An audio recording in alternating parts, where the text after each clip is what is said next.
So welcome to part two. You will see here our email address as well as our Twitter handle. You will have, I would strongly encourage to follow us and especially Alison, Kelsey, and Carlene on Twitter. They are really good at making the learning visible of their students. So that's always a great way to get inspired and get ideas. So their Twitter handle are posted here on the first slide. So a quick recap, what is Story Workshop? So here is the link. So again, maybe Susan, if you don't mind putting the link of the Google Doc here in the chat box. This is where we, last time on part one, we had shared a few resources and links. So this is a document that we're going to use again today. If we're sharing new resources, we're going to add to that Google Doc. So I'm just going to go back actually just to give you a quick idea of what we discussed last time when we met. So these are some pictures of what Story Workshop looks like in kindergarten. So I think this is Allison's, right? And Allison, feel free to turn on your mic if you want to explain briefly what you did there. So in our kindergarten story workshop, we just use various materials, animals, loose parts to create a story, and then we record it. So basically you're looking at the pictures of them working together by themselves, creating that story using materials that have been made available to them. Perfect. And you can see some, is this still yours, Allison? Yeah, and then there's a whole process, and then we go into recording. And at this stage, when we did the presentation, we had only done, maybe 3 story workshop sessions because kindergarten is very limited in time. Now we're moving into who are the characters in your story and what's happening in your story. So really getting that out, and we're almost finished our letter sounds. So we're now working on sounding out that first letter of an important word and as becoming authors. So getting that writing component as well as the illustration. I just love the words you said. Like I thought about being an author, and I think this is what I love about Story Workshop is sharing that idea with students as early as kindergarten. They are author. They are author, and it's about sharing their stories, giving them a way to share all these amazing ideas that they have in their mind, giving them a way to share these ideas with other people. This is mine, and I can just, very similar to Allison, in that we play and then we write and we draw, and kids enter the cycle wherever they feel comfortable that day. And sometimes they choose, lots of times I have lots of kids that go straight to writing, and when they get stuck, they'll go back to materials and play some more, and then go back and keep writing. And they definitely see themselves as authors. And this week, being on online learning, they've definitely been doing Story Workshop at home. So it's great. Now, I should add one more thing, just Yeah. if you weren't with us from last time. Story Workshop is a structure that is based off of Writers Workshop, but it comes out of Opal School in Portland, Oregon. I want to give them the credit for it. And thank you, Kelsey. That's what I was going to add. What the model Carlene, Allison, and Kelsey are using is really that model of Story Workshop. Today, the ideas that we're going to share is we want to make sure that to share the message that you don't have to use by the book this model. I know, Carlene, I don't know if you want to talk about the course you're taking now with Opal School to learn about that process. This is a process, this is a course, this is something that the 3 ladies have been playing with for a while. Today, our hope is to share with you some element of this Story Workshop that you can implement into what you're currently doing, just as a way to dip your toe in it. So I guess the message is, don't feel overwhelmed. You don't need to start by doing the full process by the book. There's ways to just try and see how it feels. Am I correct? I'll just jump in for a second. So, yeah, exactly what you said. So, Story Workshop was new for me this year. And I mean, Kelsey and Allison have had a little bit more experience than I have with it. So, I've just dabbled here and there, and I've supplemented some writer's workshop lessons in from Lucy Calkins. I've supplemented in some ideas that Kelsey and Allison have shared on Instagram and Twitter. And I'm just playing around with it. And even with Opal, there's some things that I've taken and there's other things that I've left behind. So it's just playing around with it to fit your program and to make it work for the group of students that you have. In the Google Doc, you will see that we have provided you with the link for the Opal course that Caroline is referring to, in case you are interested in using it. So I think we've talked about it. I will just skip through just so you can see the visual, but you see material and you see the writing there. Same thing, starting with drawing. Something that I just want, before I let you guys talk, something that I like about this slide, and Kelsey, you can add, feel free to add, is I know me, as I was a teacher, often when I did writing with my students, I would first get them to write the story, and the treat, or for the students who were done early, was like, okay, now you can go and do a drawing of your story, right? That was kind of the reward. Now, reflecting back on everything that I know, I would do the opposite. It's instead, you want students to draw first, do a sketch note, doesn't have to be a masterpiece, but the idea of giving an opportunity for students to draw first, to create the story with the loose part, with the Lego, with the Barbies, with whatever. It's giving time students to process, to help them making their ideas, to find ways to share that message in a clear manner. And really what it is to allow them to take risks. I'll use myself as an example in case you don't know.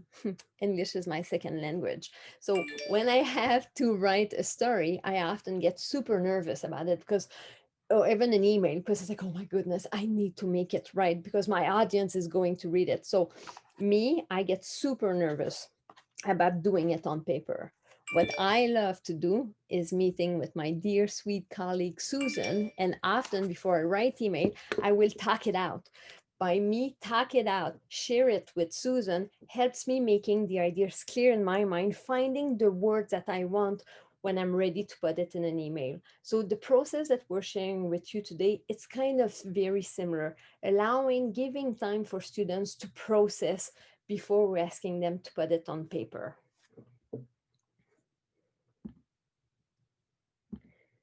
And I think I'll just move on. At any times, ladies, Caroline, Alison, and Kelsey, if you want us to go back to some of the previous slide, let me know and I'll go back. So for today, this is the link to the Google Doc that I shared with you. And let's go to the next one. So what I wanted to share with you is let's reflect. So there's a link to the Jamboard. Let me minimize my screen. Actually, I think I did put the link in the Jamboard. Yeah, perfect. Thank you, Susan. So I'll let you guys deal with the chat. So in the Jamboard, last time when we talked about, sorry, my internet is a bit slow, should upload soon.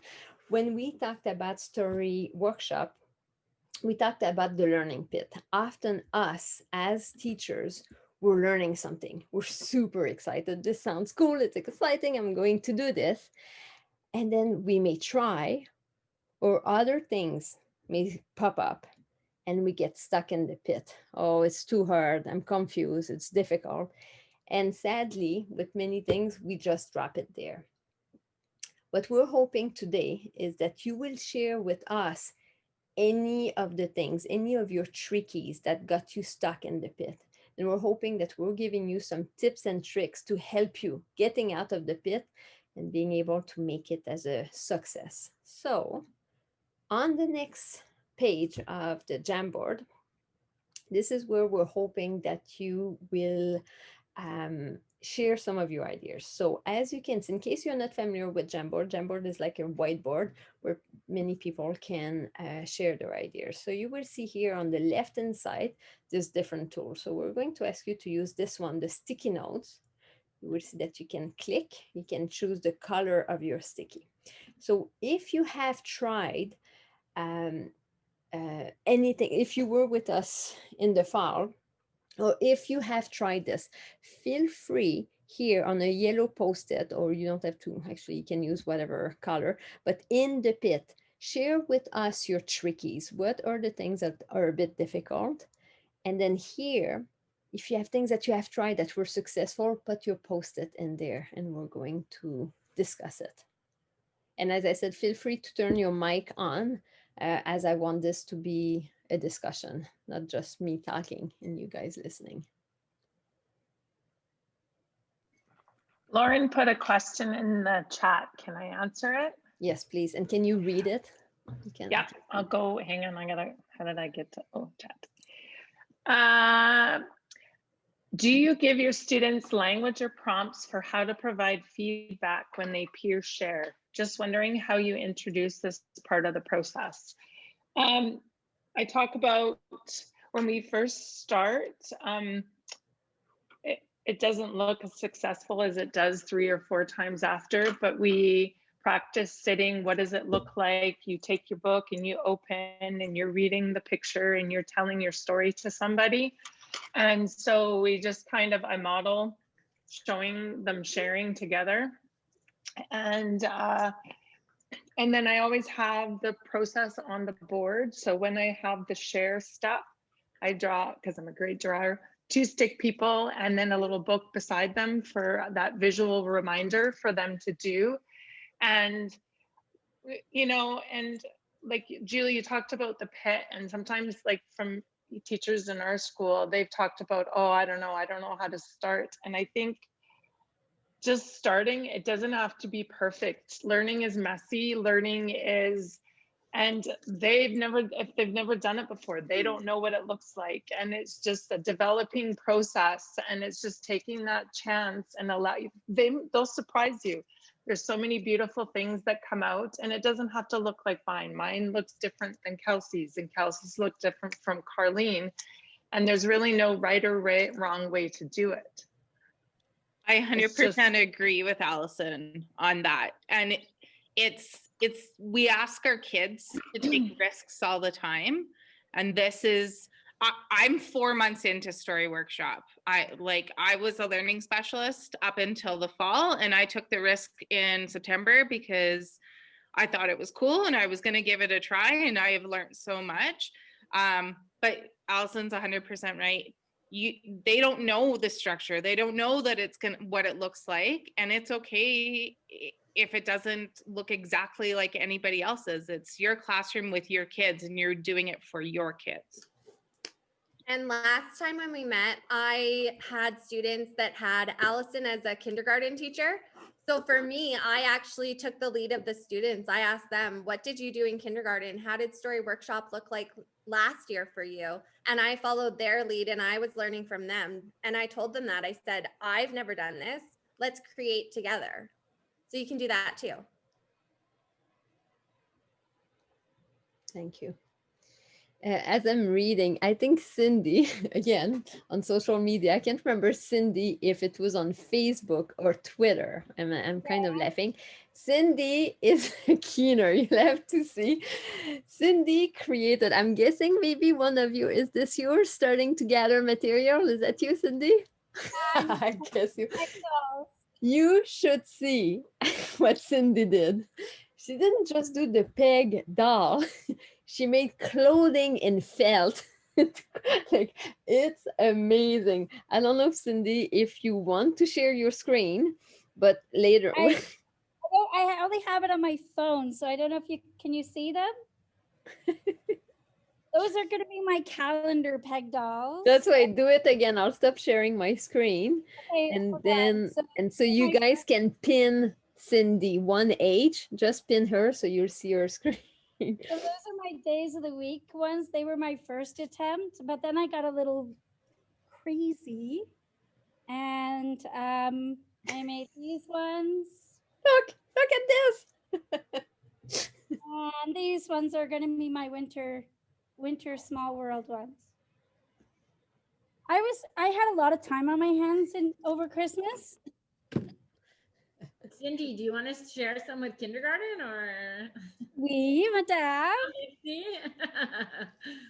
Yeah, I've ordered like I've got a huge set. I had to go and buy boxes for everything.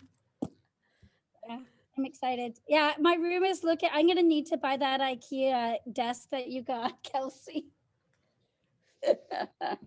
But yeah, it's fun. But I mean, I kind of took an interest and then I veered off into the peg doll world, and so yeah, I'm still very much a beginner.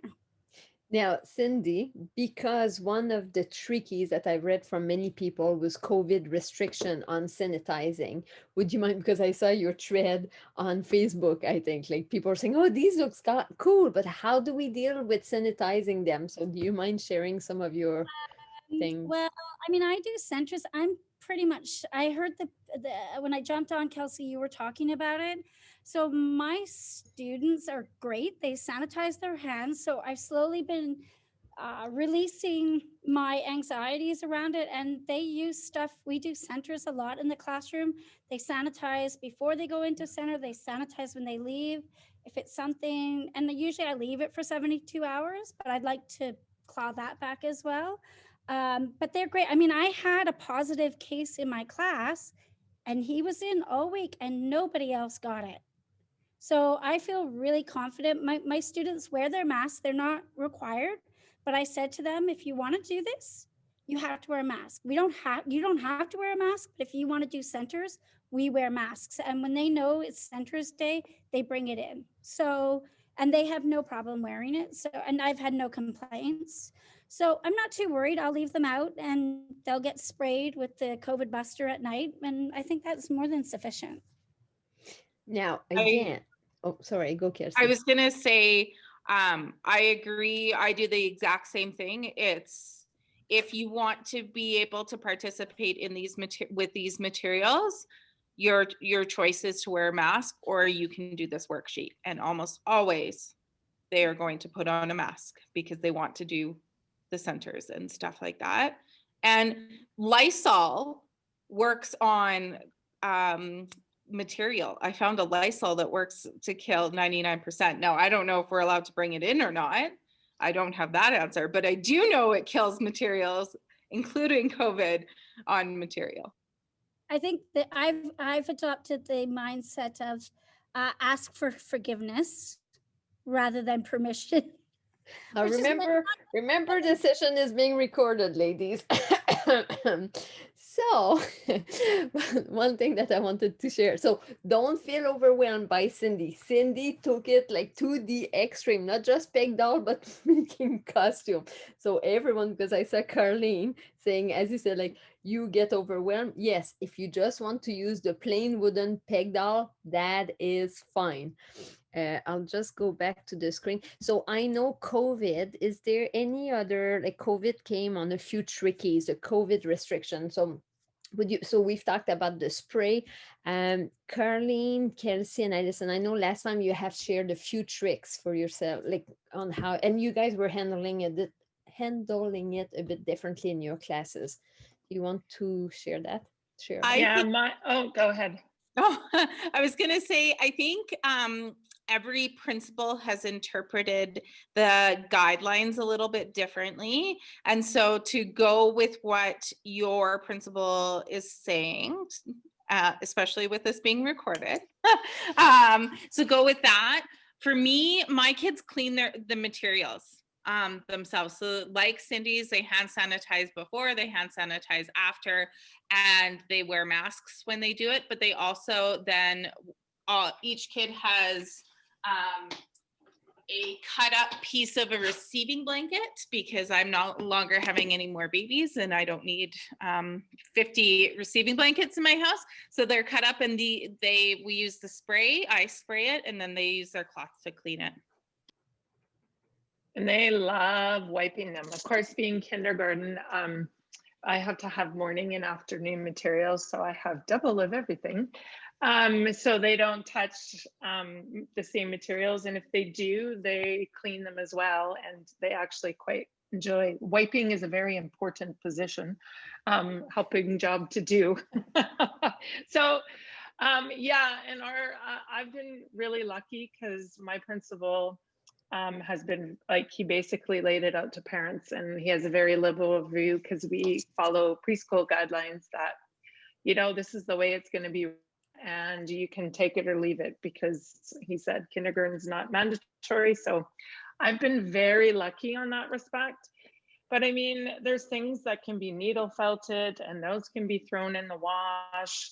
And I mean, we just had our staff meeting and our librarian said, you know, like she's keeping, if you get a case of COVID in your classroom, or like our library books are left for a week sitting. So it's 72 hours. So if you leave your materials for a week, then, you know, they should go.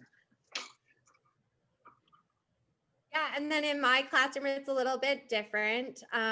We do have to have more so individual materials or do a lot of sanitizing.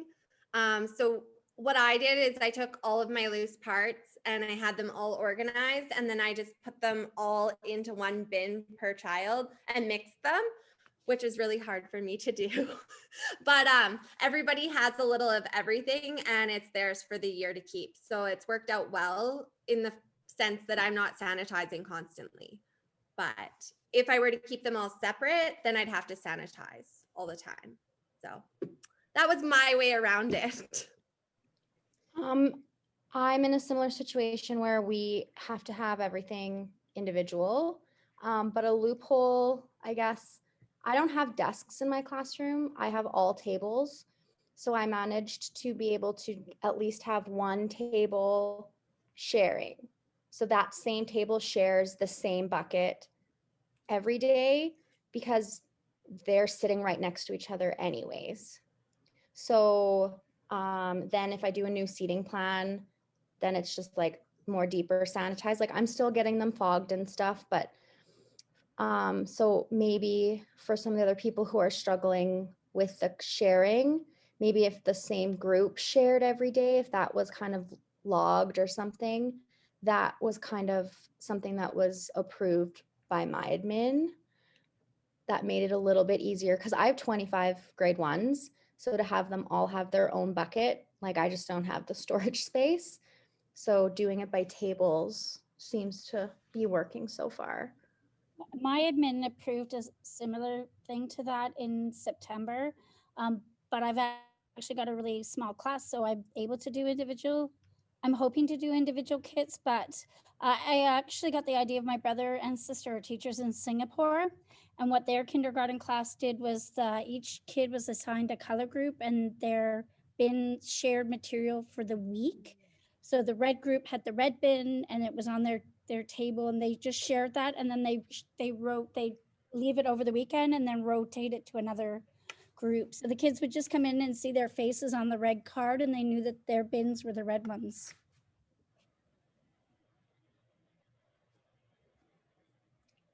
That's good. So before we move out of the COVID restriction thing, trickies, is there any other comments, either other questions around the restriction or other suggestion of what you guys are currently doing that is working well?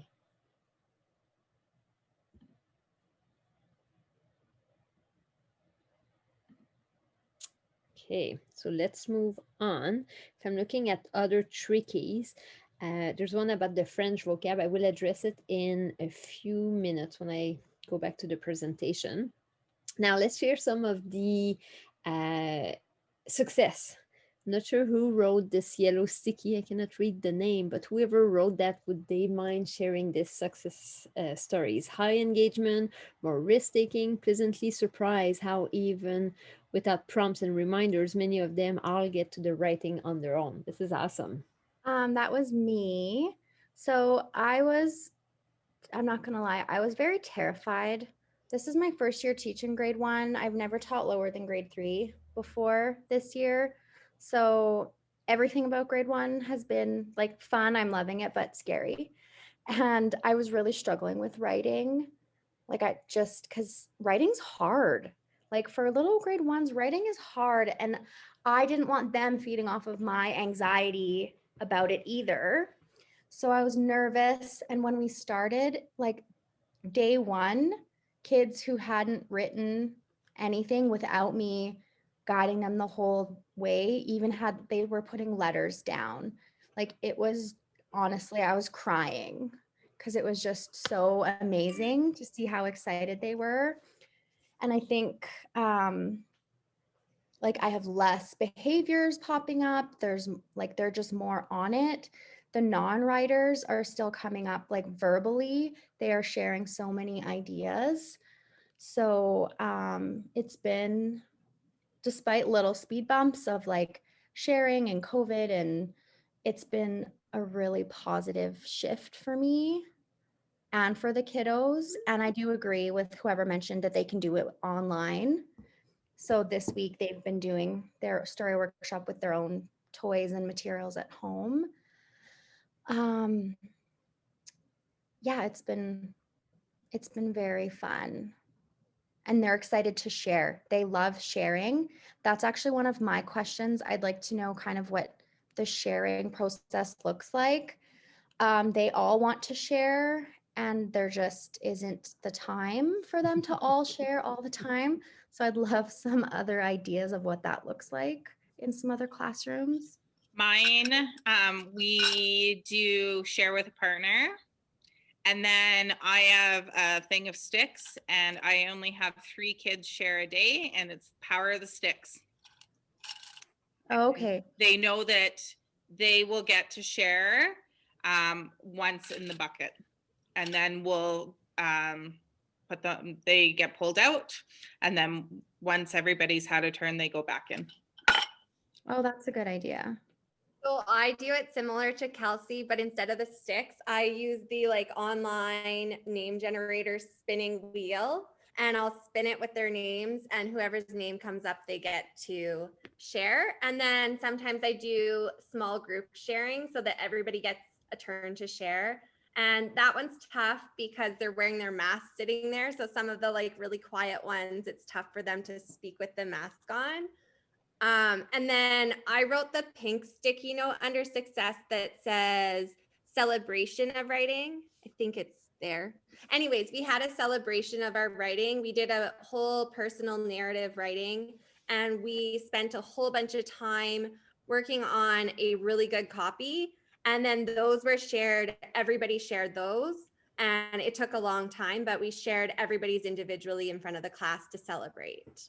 So that's kind of what sharing looks like in my room. Something else that I may want to add about the sharing process, and I love everything that was shared right now. Another way to do it could be to share with a buddy. So in your class, having a share, like kind of like in the writers workshop, we have like a buddy, like a partner. So the kids know that they always have that partner. But and then at the end of your period, it could be okay, turn and talk to your partner, and you get to share your story. I'm putting the timer. Every student's got 2 minutes and a half, let's say, or 3 minutes to share their story to their partner. Partner A share to partner B. When the timers goes off, then we do the opposite. So that's a nice thing because it gives you only 5 minutes. Like it takes 5 minutes, but then every student in your class get to share. What I like about this is that students, because when, and I love what you girls are doing with the stick or the random name picker, because if you don't do that, the kids will say me, miss, me. It's always the same, right? And it's always the extrovert kids who like to talk, but the little kids who might be more shy will not get that opportunity to share. As well, same with your ELL students, they might be quite embarrassed, not embarrassed, but they might be anxious, I guess, about talking in front of the whole class. So giving them an opportunity to share with one person only, and especially if you keep the same partner for a month, then there's that comfort. Students are getting used to each other, they're getting more comfortable. So that's a nice way. And I think that sharing piece, what I love about it is that like when we talked earlier at the beginning, it's that sharing, that's what's reinforcing that idea that, hey, I'm an author, this is my story, right? So I think this is a 5 minutes at the end of your day that it's worth taking. And I think I was just jump in with what you said, Julie. Like that's where the magic happens, the sharing piece, because when they each are sharing their published piece, that's when they see what other students are doing and what they can possibly do. And that's when the risks and the peer engagement happen. So that's a really cool part. Sorry, and Alana. no, that's okay. It kind of, I was going to say something very similar, like the risk taking. I find that because they're so engaged in the whole process, like even my non-writers still want to get up and share their drawings, and they're not like, they're just as brave and proud of their drawing as the kids who are writing maybe 2 or 3 sentences. And that's then showing the other kids who maybe aren't as confident yet that where they're at's okay, because they're seeing what writing looks like at all the different levels and that it's equally celebrated. And that's been a real awesome thing to see too. Especially in grade 1 when you have so many different levels and there are those lower kids that aren't writing just yet and they're just drawing a picture. I have a student in my class that can barely write anything at all down, but orally can tell a whole story with elaborate details. And so at least by doing story workshop, she's still included in all of the activity and she's included in the sharing and she feels celebrated at the end. Like she's come up with great stories. She just hasn't been able to write them down. So I love that you said that, Alana. That risk taking is so important, and that's where, and it's interesting, again, I'm going to use myself as an example as a ELL, but also in my first language in French. I hate writing, I despise writing, because I'm a perfectionist and I want it to be perfect. So that will often stop me from putting my ideas on paper. What I love about the story workshop is that we're encouraging students to just throw it out there, put your, like, get them worked out in your brain, but then just the emphasis is not on the grammar or on the spelling. The emphasis is on the idea. um, and I think last time I had shared that gum, let's gum it. As the kids are putting it on paper, you can start guessing the word. If you don't know how to write the word, just underline it and then move along. But it's that philosophy, or just put it down on paper and then we'll work through it after. One danger, not one danger, one habit that often as teacher we will do is when those kids have their hands raised and say, miss, can you write for me, how do we spell this word, right? And as a teacher, often we will write it down on a sticky or on a whiteboard and say, here buddy, this is how we spell the word. This, and destroy that risk taking. It's like, oh my goodness, do not take risk in attempting to spell the word. You need to have it perfect before putting it on paper, right? So try to make sure that we don't give the words right away to students, but instead focus on put your idea, and then after we can go back and check about that spelling, right? So it goes with that mindset, I think. If I'm looking back at the post-it, so we had the ability to do it with online learning. I'm not sure if the person who wrote that had the chance to share. Oh, sorry, that was me again. Perfect. I just think there's so much value in Story Workshop, especially for the online learners. And I talked about that last time. And Kelsey had done a great video on her Instagram for her parents. So yeah, no, it's been really good. Just everyone seems to be able to do it at home. They have the materials available, and they're still engaged to get the writing done at home, which is awesome.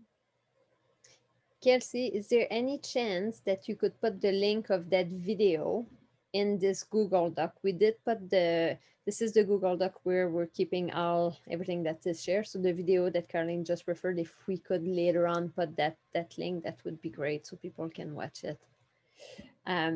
We only have 15 minutes left and so much to talk about. See, this is how enthusiastic. We will stay on if you want to stay on a bit longer. Something I just want to go back to the French immersion question about the vocab. Like, I'm guessing it's Rachel or maybe Cindy, but the answer that I'm going to give applies to FI students, but not just FI. It could be your ELL students and also your struggling writer. Feel free, and the picture that I'm sharing there, this was very interesting. That was me observing in a classroom. The teacher had read the story of the Three Little Pig, and the ask was for the students to use the loose part and recreate their favorite scene or to retell the story using the loose part.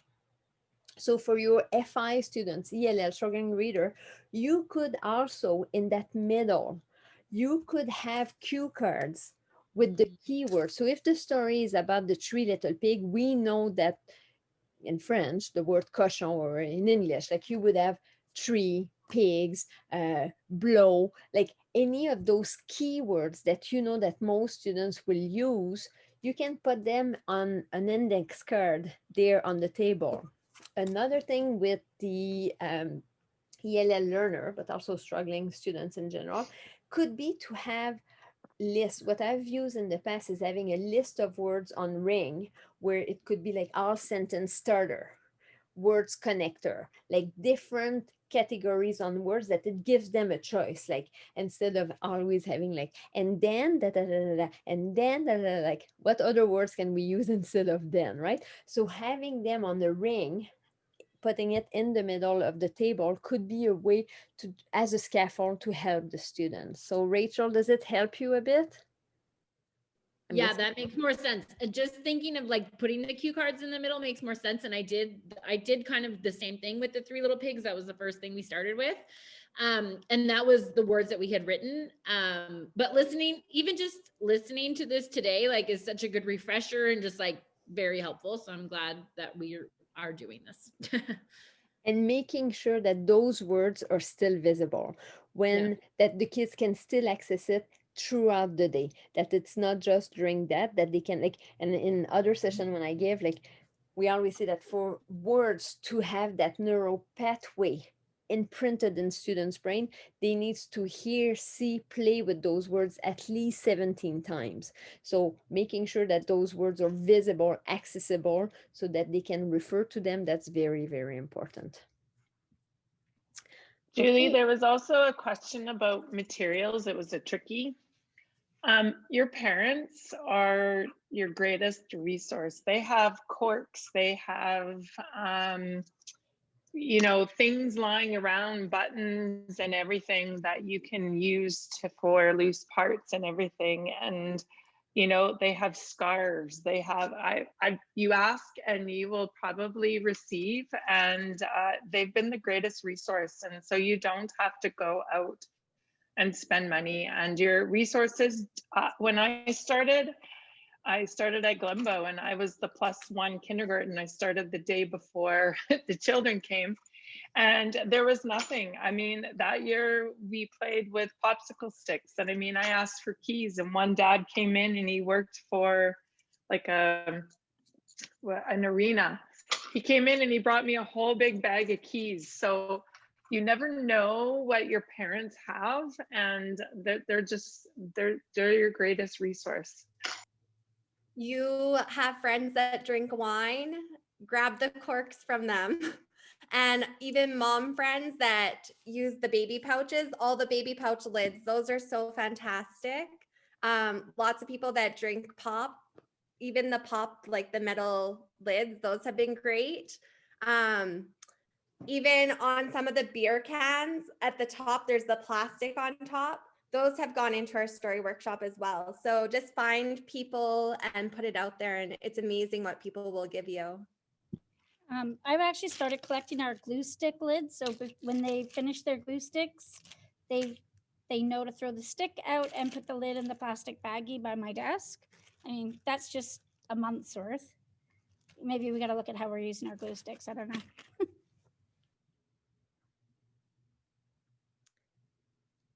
Perfect. Can I go back to Alana's question and what she was talking about with sharing? I also, in the next upcoming months, I thought about doing even a stop motion video for sharing, where they actually put their writing into a stop motion video. So I'm not sure how that's going to go because I've never used stop motion, but we're going to try. And then another cool one is using a green screen and having them draw the setting of their story. And then I'm going to have them read their story and make characters to go along in the story behind or in front, I guess, of their setting. Another way that Opal School has shown in the course is they've used construction paper, and then the kids have made different characters out of construction paper in the setting, and then they've done little stop motion that way. So there's a couple ideas just for you to celebrate and share the writing. Caroline, do you mind explaining the stop motion? So the stop motion is you take a million photos of each little segment of what's happening, and then together it makes a whole animation. I hope that's me explaining it correctly. But yeah, so that's kind of what I'm looking forward to doing. And then on top of it, we'll have the voice recording of them reading their story. So we'll see how it works, and I hope I can share it in the future. Another project that I'm doing, Alana, for sharing is I'm doing a project called my Story Jar project, where I'm going to use actual either candle holders or mason jars and have the students build their story inside the story jar before writing it. So they're going to use plasticine and they're going to build the setting inside. And then out of clay, they're going to build a character. And then that will be kind of the play and the create. And then they're going to write their story, which will all fit inside the story jar. So that's an idea too for a way to. Thank you. Caroline, do you want to speak to these pictures? I think these were yours. Yeah, I just added those just because prior, like in the first session, I talked about doing the important word like Allison mentioned and Kelsey. And then this is just kind of the progression of what has happened in our class. So we talked a lot about personal narrative writing and followed the lessons of Lucy Calkins, but in this story workshop way where they play, they create, they draw, and then they'd write. And this was a little bit more guided in the sense that I really focused only on the beginning one day, only on the middle, and only on the end. But each day they followed the create, the draw, and the write. And we talked about the transition words. And this was our final piece that we celebrated at the end of December. So I just wanted to show that progression because this one specifically, I love that he used one day, he used the word next, he used the word in the end, and we're just getting those transition words going. So, I mean, the cool part was they were all really engaged with the play. The writing doesn't fully make sense in this one necessarily, but it's just something to celebrate where we've come from, just writing a word to now writing sentences and using the transition words. And I think if you go to the next one, yeah, here's another student. This was a really great one too. He wrote one morning, he has a nice middle, and in the end, he's wrote last. So just to celebrate, that's what we did. And then I wrote there that we were wearing masks and we met in small groups. So that's how we did it. Excellent. Thank you for sharing. These are videos. I can talk. Yeah, you can. I can talk to these because I picked them up. So the first one that is trying to play is just, I wanted it here just in case you didn't see it in the document that Julie has. But it is how you can use materials that you already have at home. So you can do Story Workshop at home, and it shows how you don't need to collect more materials and use something separate. If you have materials in your kindergarten classroom that you use for centers, those are the same materials you could potentially use for Story Workshop, and just bring your notebook to that and bring the writing piece to something that you're already doing. So I like this video. I found it randomly when looking for something else. It just shows how at home you could use Lego, or you could use Barbies or your stuffies, whatever they had. And then the second video is from Opal itself, and it's on preparation and how to prepare for Story Workshop. And I thought that would be a good one to share, in that if that might be that barrier for us to take that risk, is how do I actually take the risk and how do I get started? So I just put those two videos up. Thank you. Oops. No. Sorry. I'm going to talk to this one as well. So Opal, Susan Harris McKay, and Allison, correct me if I'm wrong, but she's director of something at the Children's Museum as well as Opal, right? And she's done a TED Talk about things. She's an incredible speaker, actually. But she has written a new book on Story Workshop, and it's supposed to be out for pre-order within the next little while. And so when it is, I would love to do a book study if anybody is interested. I threw it out there on Instagram and on Twitter, and I had some responses, but I think this would be some really fun learning to do as a group.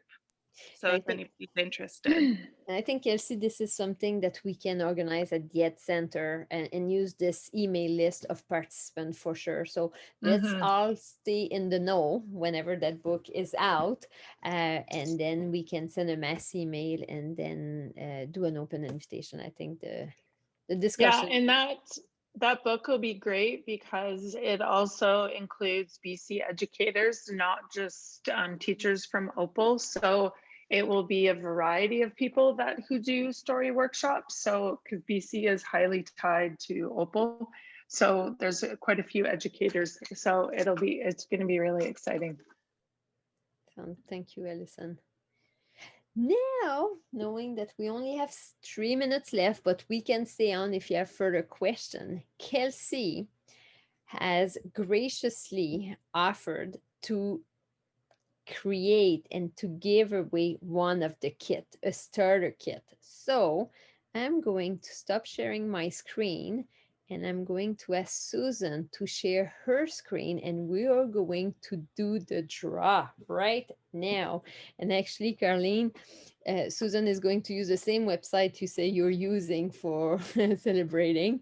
So we just Google random name picker, and this is the website. So Susan, enter the first name of all the participants. I want to make sure that all participants see their names there. Is there anybody who does not see their name?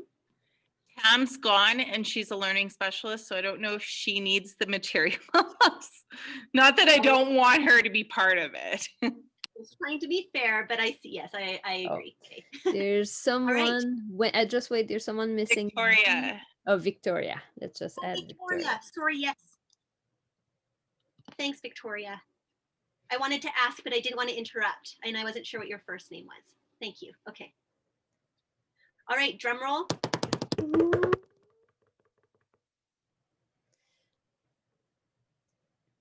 Karen M. You are the winner.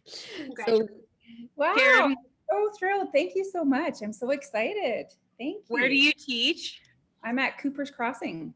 Oh, okay. Then I will just drop it off. I won't blue box it for you. I'll drop it off because you're very close to my school. Yes, thank you so much. I'm super excited. I can't wait to get this started. I'm taking notes, and I'm like, oh, I know the kids are going to be so thrilled to do this. So I'm super excited. Love all your ideas. Thank you for sharing them all. And I'm excited to win that. Thank you so much. Good.